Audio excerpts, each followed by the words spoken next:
오늘 말씀의 제목은요, 집중,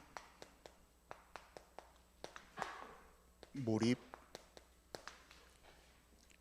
누림인데요. 소리 조금만 키워주세요.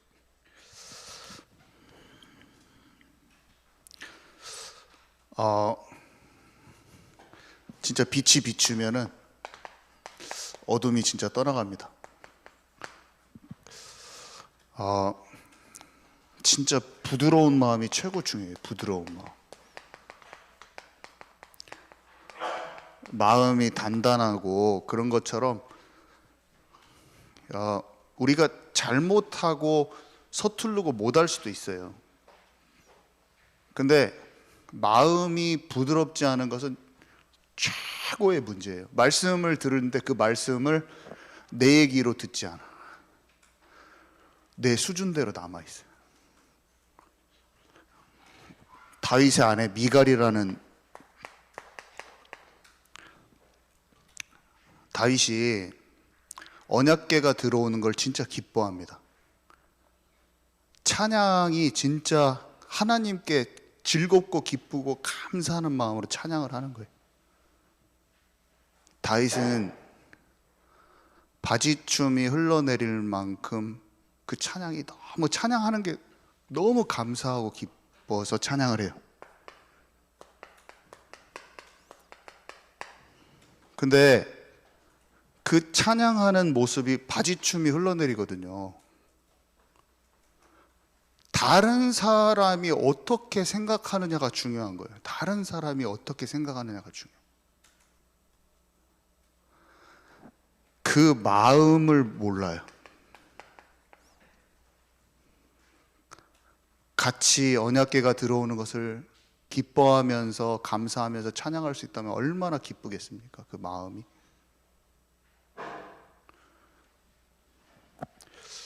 하나님 문제를 주시죠. 아기를 못 낳아요.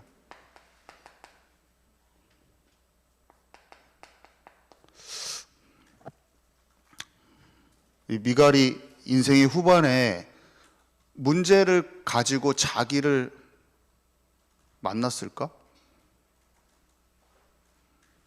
제가 생각을 해봅니다. 부드러운 마음이 되어서 하나님을 진짜 자기를 깨뜨렸을까?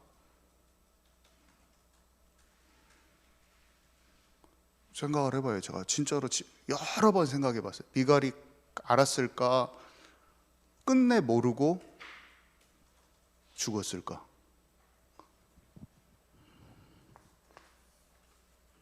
우리한테 이런 징계나 문제는 누구나 옵니다.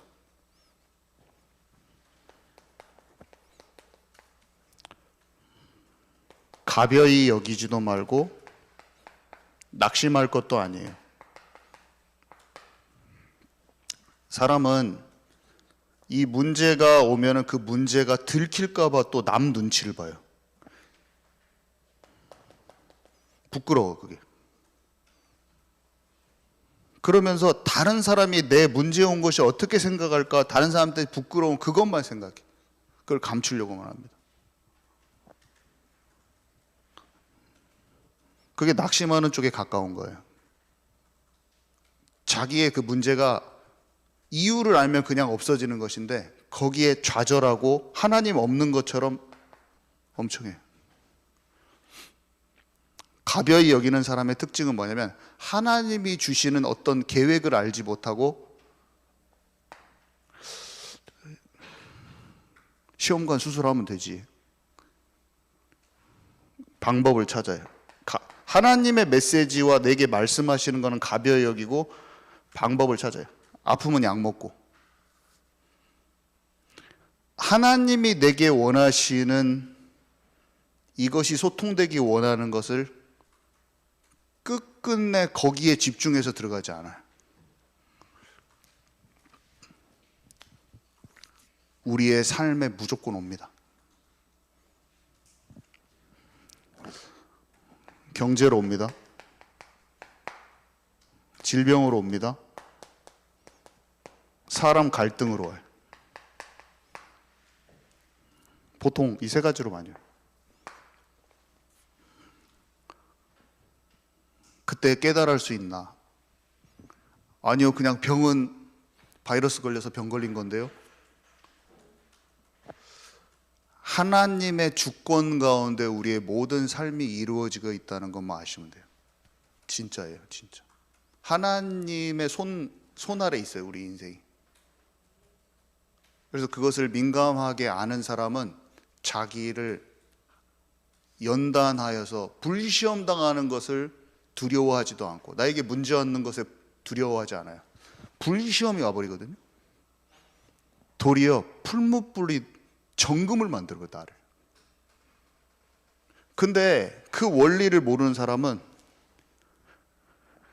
와, 나 그런 문제 왔다고, 나 문제 봤다고, 하나님께 벌 받았다고 나한테 그런 말 하고 있어 지금? 그러면 막 사람을 갖다가 자기 자신은 끝끝내 안 만나. 아니요, 가벼이 여길 것도 아니고 낙심할 것도 아니고 내 자신이 영적 조명이 되면 되는 거예요. 영적 조명, 나 자신을 만나는 조명, 하나님이 보시는 나를 만나는 조명, 내 수준에 머물러 있는 나를 만나는 그 조명이 필요한 거예요. 내가 지금 하나님과 가깝지 않고 내가 하나님을 알지만 내 수준에서 하나님을 알고 있는 것만 내가 알잖아요. 그럼 그 사람은 치유돼. 여기 있는 우리 모두는 어린아이 같다고 생각하면 돼요. 굉장히 어린아이 같다. 내가 안다고 생각하고 내 생각으로 이런저런 판단을 다 그치시라. 여러분, 자기 생각의 판단을 다 그치시기 바랍니다. 내 생각의 계획을 다 그치시기 바랍니다. 내 생각의 관점을 다 그치시기 바랍니다. 오늘 그 얘기거든요. 오늘 제가 준비한 얘기가. 자, 본론 볼게요. 사람들은 많은 사람 갈등이 있어요. 근데 왜냐? 하나님을 믿거나 안 믿거나 둘 중에 하나예요. 영적인 사람이거나 육에 속한 사람이거나 영에 속한 사람이거나 둘 중에 하나이기 때문에 수많은 문제가 오는데, 내가 예수 믿어도 내가 영으로 하나님으로 충만하지 않으면 저 사람 완전 불신자인데, 저 사람은 불신자고 완전히 자기 이익과 동기와 유익 중심으로 움직이는데 내 자신이 확립이 안 됐기 때문에 그 사람이랑 갈등이 일어난다니까. 갈등을 넘어설 수 있는 힘이 없어요. 남편하고 싸우고, 직장 상사하고 싸우고, 동업자하고 싸우고, 자녀하고 싸우고, 맨날 싸우는 인생밖에 될. 근데 그때가 영적인 집중할 때죠. 형하고 갈등이 있었던 사람이 누굽니까? 야곱이에요, 야곱. 근데 야곱은 형하고 갈등, 형이 지금 자기를 죽일지도 몰라요. 근데 이 형하고 있는 갈등의 문제를 떠나서 지금 야곱은 자기에 대한 하나님의 약속과 지금 자기 방법을 내려놓지 못했어요. 내 방법. 형 앞에서도 끝끝내 약대를 나누어 가지고 살아남을 궁리를 합니다. 계산, 머리가 팍 돌아가네요. 머리가 아직 내 계산을 내려놓지 못하고 있어요. 그래서 하나님 앞에 주의 천사와 씨름을 하잖아요. 한판 붙잖아요. 그게 하나님과 결판을 내는 거예요. 영적 집중으로 들어간 거예요. 하나님께서 그를, 내가 아브라함의 하나님이요 이삭의 하나님이요, 너는 그 언약이 너에게로 전달되는, 너는 이스라엘이라고 내가 하겠다. 하나님이 그에게 하나님의 계획을 알리시죠. 내 방법이 내려놔지는 그 순간을 맞았어요. 하나님의 계획. 영적 집중하니까. 아브라함이 조카하고 갈등이 있습니다. 그런데 갈등의 뿌리에는 뭐가 있냐면 뭔가 사람을 의지하는 그 습성이 아직 남아있어요. 조카를 의지하고 있어요. 후계자가 없으니까 든든한 젊은 이 조카를 믿고 있는 구석이 있어요. 하나님은 아브라함을 통해서 언약을 성취하기 원하셔요. 근데 단을 쌌죠. 이거를 털어보내고, 사람 의지하던 롯을 의지했던 것 떠나보내고 하나님 앞에 단을 쌓아요. 상수리나무 아래서. 그랬더니 하나님께서 네가 본토 친척 아비집을 떠나 내가 너에게 지시할 그 땅으로 가라고 이미 알려주셨지만 그 땅이 어딘지 알려줘요. 저 강 끝까지 네가 보는 좌우를 둘러봐라. 이 땅이야. 약속의 땅을 선명하게, 하나님의 계획을 선명하게 알려주세요. 선명해지죠. 하나님의 계획이 선명해져요. 뭔가 내 수준의 것이 떨어져 나가고 하나님의 나라가 임하는 거거든요. 이게 내려놔졌다는 거는 하나님의 나라가 커진 거예요, 내 마음에. 그러니까 하나님의 계획이 더 구체적으로 명확하게 풀어지는 현상이 모든 사람에게 있는 거예요.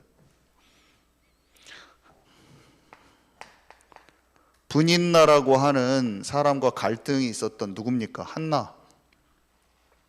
한나는 분인나와 갈등이 있었지만 나의 문제를 해결하려고 하는 아들을 낳아야 된다, 이 생각에 사로잡혀 있었는데 아들 자체를 낳는 것을 내려놓고 하나님의 뜻을, 하나님께 울면서 기도했어요. 울면서 기도한 것은 영적 집중이죠. 하나님을 향한. 그랬더니 하나님께서 시대를 알게 하시고 백성들이 언약을 놓치고 진짜 하나님의 사람이 와야 될 그 이유, 그 시대의 하나님의 소원을 한나에게 알리셔요. 하나님의 계획을 알리시는 거예요. 하나님 나라의 일을 알리시는 거죠. 다윗이 사울왕과 갈등이 있어요. 근데 다윗은 무엇을 깨닫냐면 자기 마음에 진짜 지독한 원수, 하나님의 사람이긴 하는데 온 백성을 다스리고 온 백성을 복음의 눈으로 품어야 될 왕으로 준비되는 그 과정 속에서 원수까지 사랑하는 그 마음으로, 용서하지 못하는 마음이 속까지 하나님께서 뒤집어가지고 다윗을 다루십니다. 하소연, 온 백성이 등을 돌렸어요. 하소연하고 싶은 마음도 있어요. 왕이 된다고 그랬는데 10년 동안 쫓겨다니니까 미래에 대한 염려도 이제는 슬금슬금 올라오기 시작했어요. 나 증인 된다고 했는데, 왕이 된다고 그랬는데 밑도 끝도 안 보이는 거예요. 그 기다림이. 우리 가족 구원받아야 될 것 같은데 나는 지금 나이가 들어가고 하고 있는데 우리 가족들 아직 한 명도 불신자야. 아직도 하나님의 계획이 끊어진 것 같은 소망이 끊어진 것 같은, 하나님께서는 약속은 다 주셨는데 끝이 안 보여.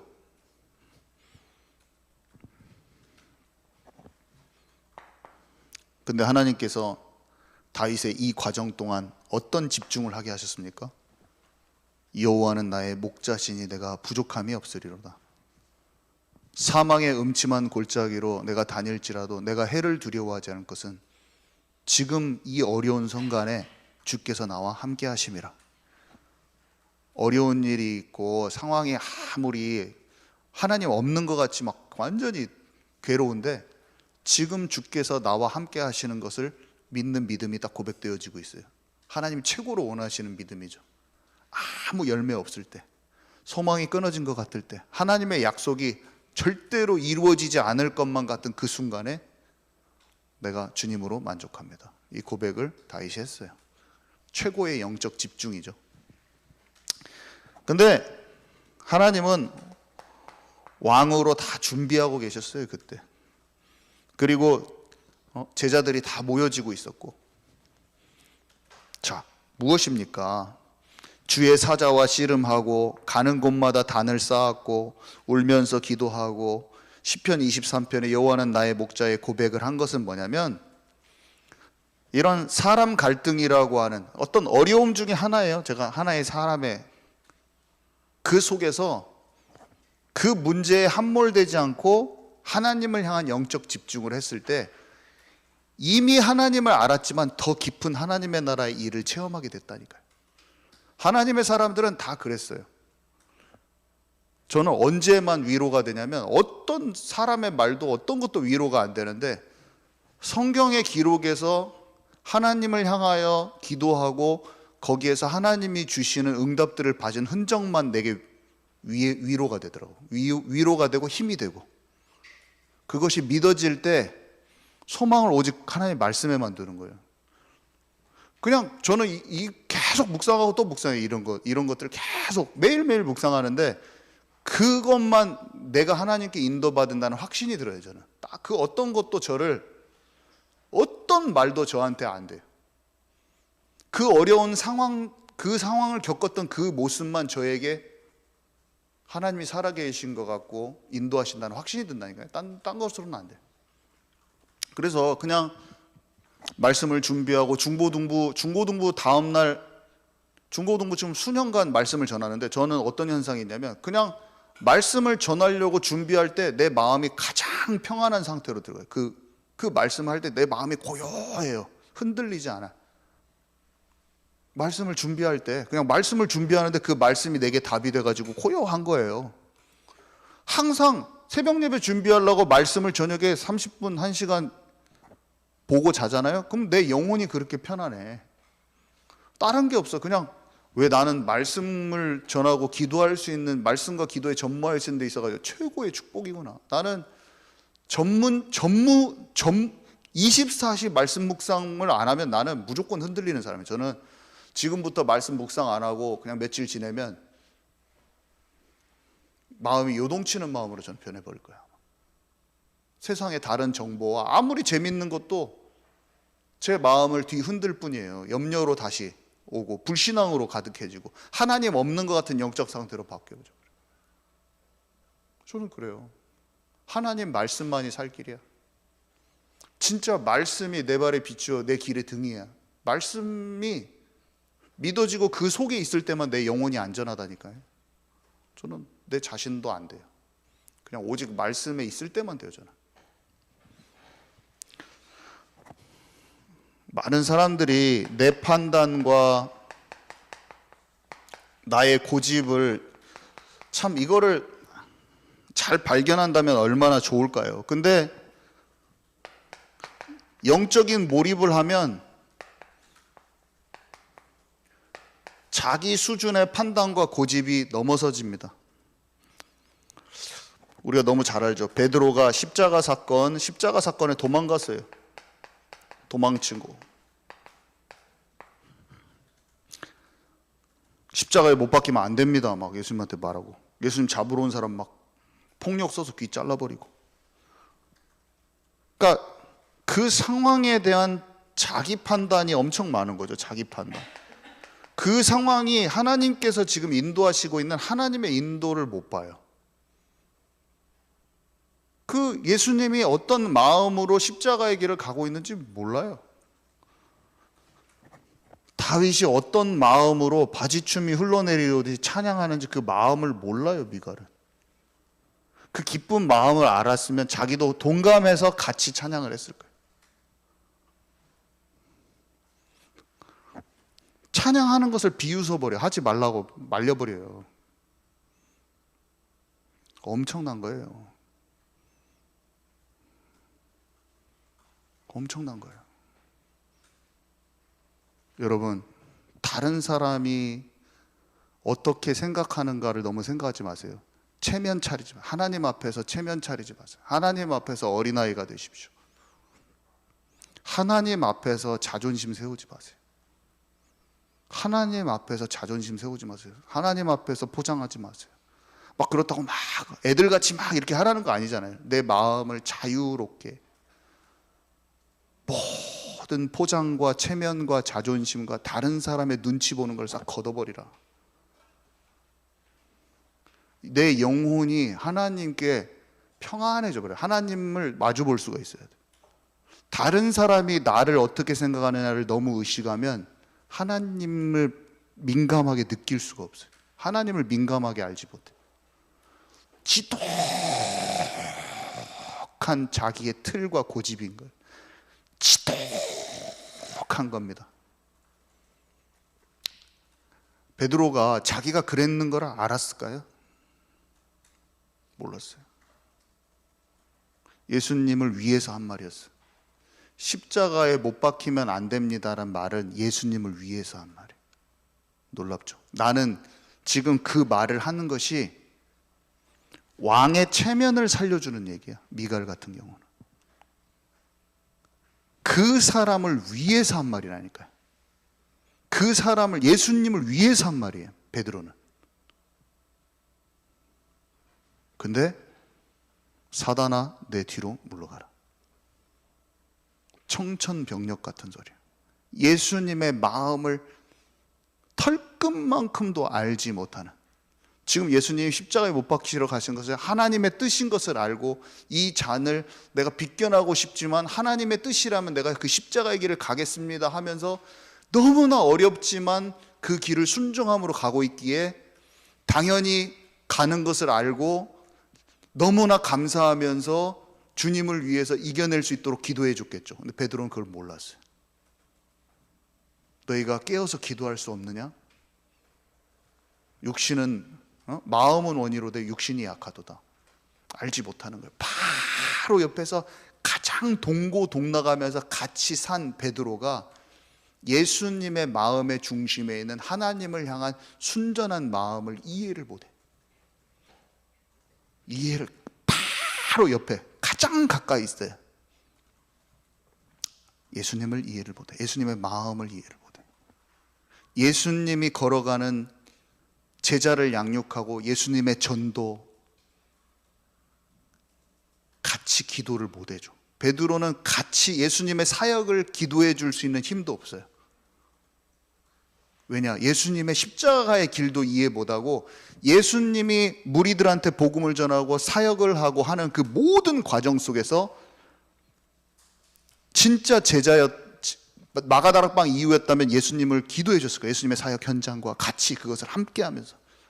근데 예수님과 한 마음으로 그 사역이 되고 있지 않아요. 베드로는 예수님과 한 마음으로 사역되고 있지 않아요. 자기가 분리되어 있어요. 그리고 다른 말을 하고 있고 깨닫지 못해. 베드로는 깨닫지 못했어요.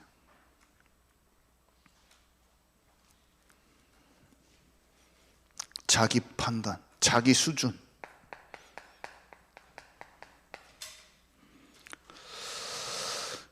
근데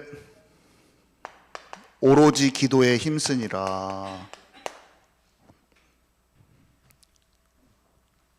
자기 자신이 들어가야 될 그 이유를 함께 만나서 발견했을 때는 복된 자다.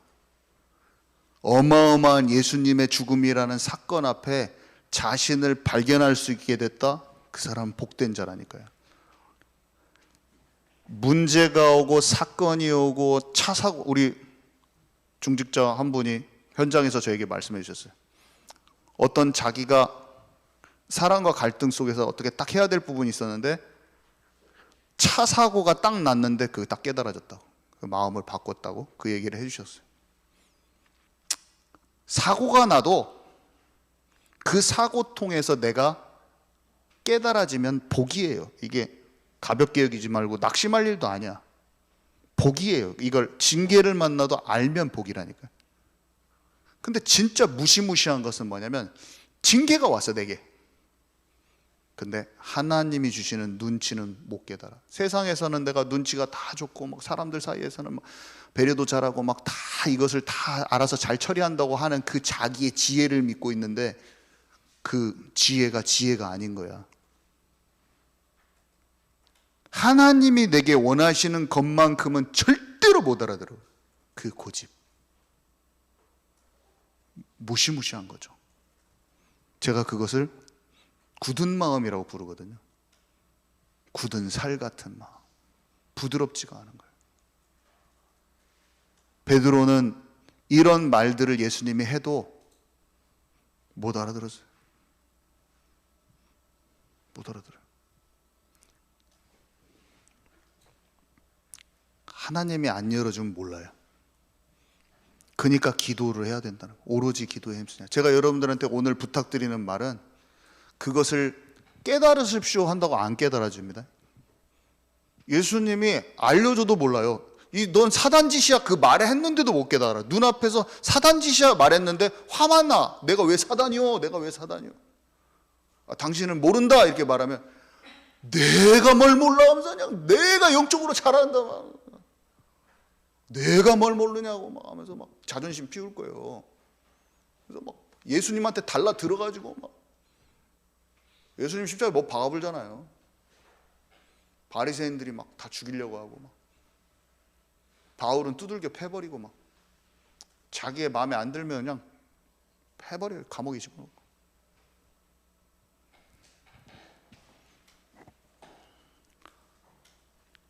오로지 기도에 힘쓰면 하나님이 열어줘요. 그때 다른 사람들이 전부 다 방언하고 하니까 방언 좀 하니까 또 막 술 취했다고 난리를 제기고, 옛날 같았으면은 베드로도 같이 술 취했구만 같이 했을 사람인데 이거 술 취한 거 아니야. 여러분 술 취한 거 아니요. 성령이 임한 거예요. 딱 알아버려. 분별을 딱 해버려. 분별을. 옛날 같았으면 베드로가 성령 충만 안 받았으면 맞아 저것들 술 취해갖고 헛소리 하고 있구만 이렇게 했을 거야. 성령을 받으면 지독히도 안 됐던 내 생각이, 지각이 딱 열려져. 영적인 게 딱 열려져. 여러분, 저는 32살이 되던 첫 1월 달에 영적 지각이 딱 내 생각 수준을 딱 넘어서는 지각이 열린 날이 있었어요. 제가 오늘 여기서 말씀드리고 싶은 것은 뭐냐, 죄송하지만 내가 하나님이 진짜 나의 지각을, 영적인 부분을 완전히 열어, 영적인 눈을 열어 제껴져 버린 그 순간이 나에게 없다, 다른 사람한테 얘기할 수 없을 정도로 희미하다면 오로지 기도에 힘쓰니라 들어가시라. 제발 그냥 다른 사람한테 말하지 마세요. 내가 하나님이 나를 그냥 예수님이 인정했다는 그 수준 말고, 예수님은 다 인정해. 여기는 복음 모르는 사람 없어요. 근데 예수님이 하나님의 나라의 일을 40일 동안 설명하셨는데, 그 하나님 나라의 일을 40일 동안 설명했는데 몰라요. 그 사람이 뻔히 같이 사는데 몰라요. 내가 하나님의 나라의 일을 정말로 눈이 열려져 가지고 성령 충만을 내가 받았다, 영안이 진짜 활짝 열렸다, 나는 그게 무엇인지 깨달아졌다, 그것이 뭔지 알아졌다고 내가 확실히 말할 수 없는 사람, 여기서 그 사람은 아무 말 없이 열려질 때까지 오로지 기도에 힘쓰니라 들어가셔야 돼요. 정말이에요. 진짜예요. 제가 지금 거짓말하는 거 아니에요. 그것을 못 찾으면 30년 신앙생활이 헛것이에요. 진짜예요. 제가 지금 그냥 제가 뭐 세게 말하려고 그런 거 아니에요. 너무나 마음이 안타깝고 때로는 어떻게 이걸 가르쳐 준다고 되는 게 아니에요. 제가 결론에서 잠깐 말하겠지만,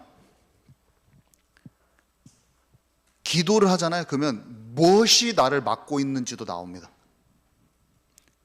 옛날에 성령 충만 받은 사람이 막히는 경우도 있어요. 그런 경우도 있어요. 다윗이 밧세바 취한 다음부터 불통이 돼가지고 자기가 하나님과 연결이 끊어져 버려요. 나단 선지자가 와서 하나님의 마음을 알죠. 옛날에는 막 소통이 되거든요, 하나님과. 근데 작은 선지자가 와서 말해줘야지, 그때야 자기 죄를 고백하지 않고 작은 음란 중독, 청년들이 포르노 중독 안 끊고 있잖아요. 이 세상에서는 이런 거는 죄도 아니요, 이렇게 생각하면서, 죄의 기준은 하나님이 정하시는 거지, 너는 그게 마귀하고랑 손잡는 거야 라고 막 하나님이 말하시면, 술 문제로 맨날 걸려 넘어져. 술만 먹으면 음란의 문을 열어. 술을 하나님께서 정지하라고 해요. 술 취함과 방탕으로 가지 말라. 하나님이 원하시는 수준에서 나를 딱 세우지 않으면 어떻게 되냐, 내가 아무리 다른 사람 앞에 내가 괜찮다고 말해봤자 하나님의 계획이 이루어질 수 없는 불통된 영적 상태를 계속 간직하고 가는 거예요. 제 말을 쉽게 생각하지 마세요. 뭔가 막는 것이 있어가지고 그것으로 불통되어 있는 영적 상태를 계속 가져가잖아요. 그러면 자기도 모르게 어느 순간 진짜 작은 거야. 인정 안 받으면은 정말 삐져. 상처를 오랫동안 받았어. 누가 인정 안 해주면 삐져. 이거를 끝끝내 하나님 앞에 우상 숭배를 버리지 않으면 결국에는 튕겨져 나가버려요. 하나님께서 사건을 줘요. 누가 나한테 잘못해서 그래. 핑계예요, 핑계. 내가 스스로 우상 숭배를 가지고 그 죄악 속으로 걸어 들어가 가지고 튕겨져 나가버린 사람이. 하나님이 계속 기다리셔요. 정확하십니다. 하나님은 정확하셔. 자, 우상 제물을 다 먹는 영적 분위기, 세상의 영적 분위기 속에서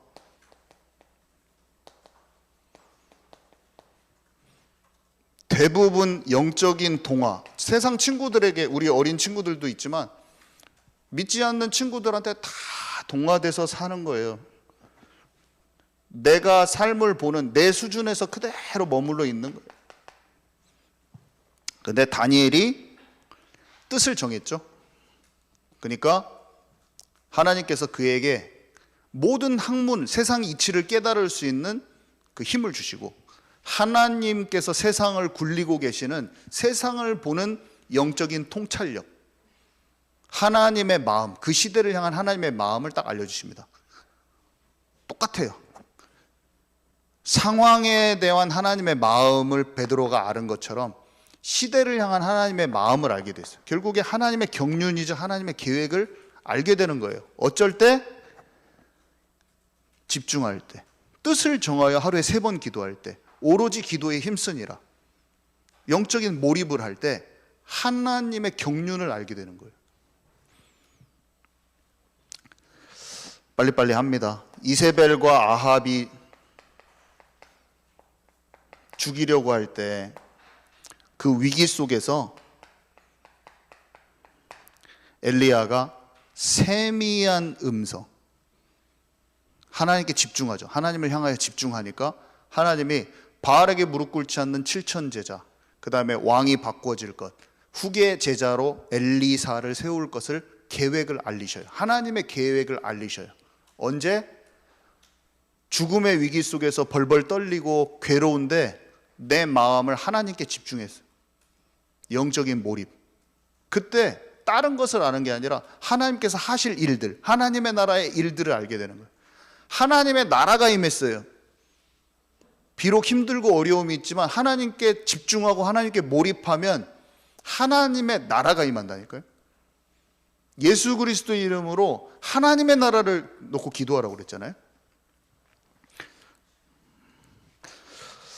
베드로가 지붕에 올라가서 기도합니다. 그랬더니 절대로 고넬료 집에 갈 수 없는, 이방인의 집에는 가면 안 된다는 내 수준의 내 판단이, 내 선민의식, 내 우월감이 깨져버려요. 언제? 지붕 가서 기도할 때. 그래서 정리를 하자면 하나님의 나라와 그 일이에요. 먼저 그의 나라와 의를 구하라. 그리하면 모든 것을 더하시리라. 하나님이, 하나님의 나라는 하나님의 말씀이 우리 안에 있는 거거든요. 말씀이 우리 안에. 그러면 속지 않게 돼요. 마귀한테 속지 않게 돼요. 속지 않는 영적 상태. 다 그 영적 상태로 들어갔어요. 그러니까 내 생각을 뛰어넘는 하나님의 뜻과 계획, 그것을 발견하는 거예요. 그러니까 주기도문에 보면 나라가 임하옵시며, 예수님한테 제자들이 무슨 기도할까요? 그랬더니 처음에 나오는 기도 제목이 너에게 하나님의 나라가 임하도록 기도하라는 거예요. 나라가 임하옵시며, 하나님의 나라가 임하게 하옵소서. 우리가 예수님의 이름으로 가장 첫 번째 기도할 것은 나에게 하나님의 나라가 임하게 하옵소서. 하나님의 말씀이 묵상되질 때 성령이 감동하시면 하나님의 마음을 알게 되면서 마귀의 생각을 따라가지 않고 내 앞에 널려있는 선악과를 먹지 않는 하나님의 나라가 임하여, 그러면 분별이 돼요. 분별이. 세상도 분별, 문제, 사건, 상황, 사람, 일, 내 앞에 펼쳐져 있는 수많은 일 가운데, 제가 말했잖아요. 사역도 산업도 다 영적 전쟁인데 하나님이 인도하시는데 그물을 안 내리면 우리는 돈을 얻을 수가 없어요. 여기서 돈을 잘 벌고 싶다, 그럼 하나님의 나라를 기도하면 돼요. 진짜 우리가 여기에서 지금 이 자리가 최고 중요한 자리야. 내가 계산하고 머리 써봤자 돈 좀 벌리다가 다 털립니다. 왜냐? 세상에 사기꾼들은 사단한테 사주받았고 사단의 지혜로 움직이고 있어. 근데 우리가 어줍지 않게 내 지혜로 쓰면은 세상의 영에 감동받은 사람은 이길 수도 없어요. 그냥 사기 당하고 잘 되는 거 갖다가 다 뺏겨요. 그물을 깊은 곳에 내려라는 주님의 말씀에 순종할 수 있는 힘이 있을 때 어부의 일도 잘 되고 사람 낚는 것도 잘 되는 거예요. 전쟁은 여호와께 속한 것인 것을 알고 오직 하나님께 내 마음의 안테나를 세워가지고 초점이 딱 맞아질 때 그때 사람 생각이 없어지면서 교회도 살고 내 산업도 다 되는 거예요. 나를 고집하는 걸 완전 내려놓으라. 지금 우리가 밖에서 사업체에서 어디 사업 설명회 가는 것보다 지금 이게 더 중요해요. 서바이벌, 거기 우리 왜 갑니까? 서바이벌 하려고 하는, 이 세상에서 살아남으려고 그런 데 가는 거잖아요. 하나님의 말씀 가운데 나를 세우는 것이 네가 들어와도 복을 받고 나가도 복을 받을 것이다. 여호와의 말씀을 청종하는 자에게 하늘 보고를 여서 쏟아 부어준다고 했어요. 여호와와 함께하는 그 사람에게 하나님께서는 그 밭에, 보디발 정도의 밭에 복을 내리시는 거예요. 어디 찾아다니지 마시고, 사업 설명에 찾아다니지 마시고, 주식 설명에 찾아다니지 마시고, 여호와께 하나님께 내 마음을 고정하라. 그러면 하나님이 지혜와 지각과 통찰을 열어주셔서 내게 필요한 일을 알게 하신다니까요. 진짜예요. 그때 모든 것이 되는 거예요. 이 자리가 인생에서 살아남기 위해서는 더 강력하고 좋은 자리예요. 머리 계산하고 아무리 해봤자 돈 조금 벌린다니까. 사단은 뭘 합니까?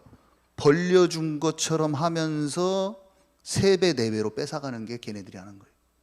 안 벌려주게 하는 게 아니라 벌려주게 하면서. 그 무속인 아줌마 만났더니 그러잖아요. 한 달에 2,500, 3,000 번대.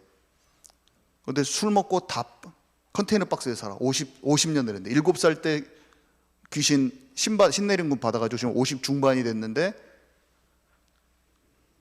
작두를 타는데 경신 옆에서 상 받을 만큼 작두를 잘 타. 별산 작두 장군 아줌마, 그 보살님이랑 저 가서 보험 전했잖아요. 그랬더니 이분이 저한테 하는 말이 심각하게 그만둘 거를 고민하고 있대. 그 왜 그러십니까? 그랬더니 이 신들이 도와주는 것 같은데 자기 다 망해먹게 해서 이게 좋은 것이 아니라는 걸 자기가 알고 있대. 그래서 귀신이 이게 옥황상제 아니에요. 이게 포장한 거예요, 얘네들이. 말했었지. 그러니까 그러냐고. 자기도 못 믿겠대. 사단은 도와주는 것 같이 하면서 거짓의 아비야. 거짓의 아비야. 내가 뭔가 내 머리 써갖고 잘 되려고 하는 것에 그때 딱 속지 마시라.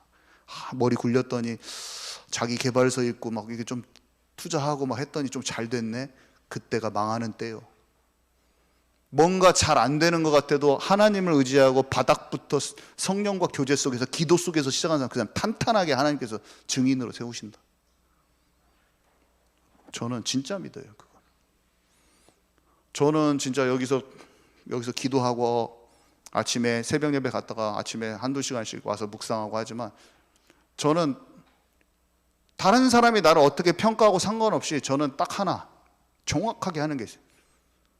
나는 우상에게 절하지 않고 내가 있는 것 안에서 하나님 앞에서 작은 하나의 벽돌을 올릴 것이다. 하나님께서 내게 원하시는 거예요. 저는 지금 거짓 없이 정확하게 그걸 하고 있습니다. 열매, 미래 딱 생각 안 하고 난 정확하게 그거 하고 있어요. 저는 거짓이 없어요. 여러분 진짜 어떻게 하고 계십니까? 정직한 영을 새롭게 하옵소서. 하나님 앞에 진짜 하나님이 원하시는 거기에 딱 서 있습니까? 잘 못해도 돼요. 마음은 아닌 내 자신을 발견됐을 때 하나님 앞에 꿇어 엎드릴 수 있는 힘이 있습니다. 자존심, 체면 이런 거. 남이 나를 뭐 어떻게 생각하면 그게 뭐가 중요해요? 그럼 중요하지 않아요. 진짜 중요하지 않아요. 다른 사람이 나를 어떻게 생각하면 뭐가 중요해요? 나를 좀 안 좋게 생각할 수도 있고 뭐 괜히 또 치켜 세워줄 수도 있어요. 아무 상관없어요. 들뜰 필요도 없고 좌절할 필요도 없어요. 나는 나요. 하나님이 만드신 나는 나고 하나님의 자녀고 아직 나를 향해서 하나님이 하실 일이 남아있어요. 지금.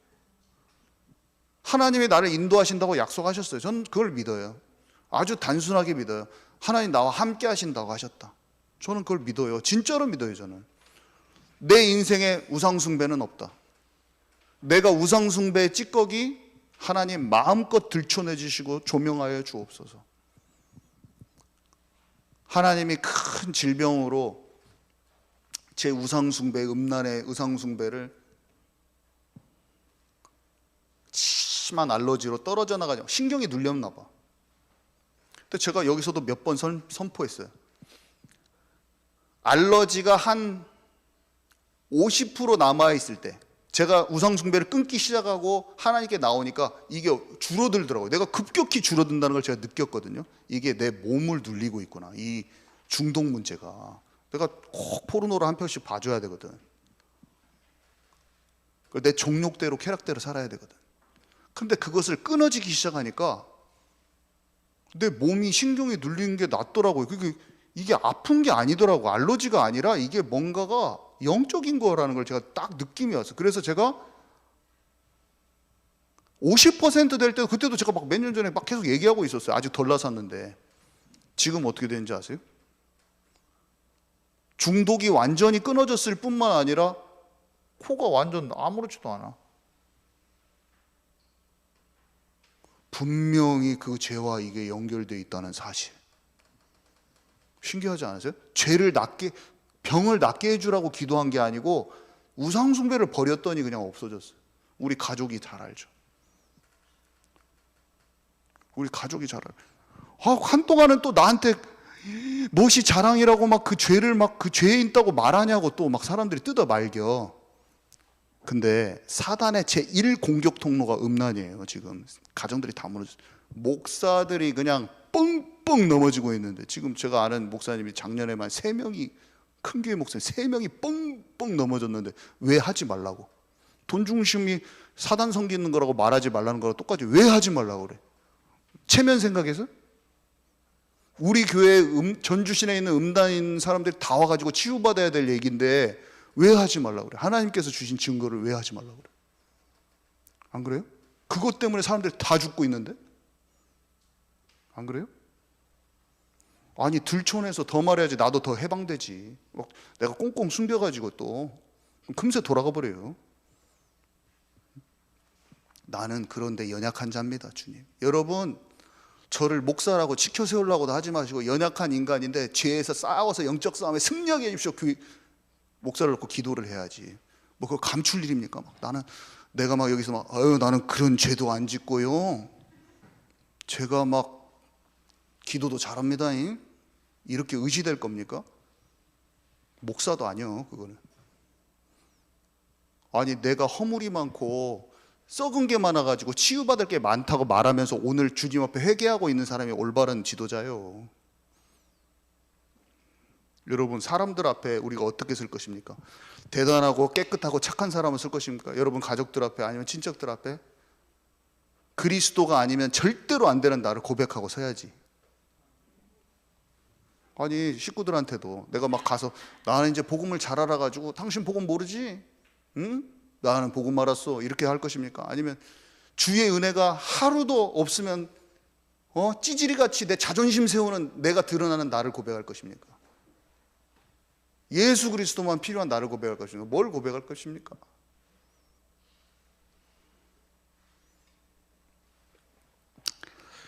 우리 같이 기도했으면 좋겠는데, 우리 찬양팀 좀, 제가 기도 같이 할 건데 불 좀 꺼주시고요. 우리 같이 기도하는데, 기도하게요. 우리 진짜 남편한테 순종하는, 권위에 순종하는 아내들이 되십시오. 우리 교회는 남편 불신자라고 함부로 하지 마세요.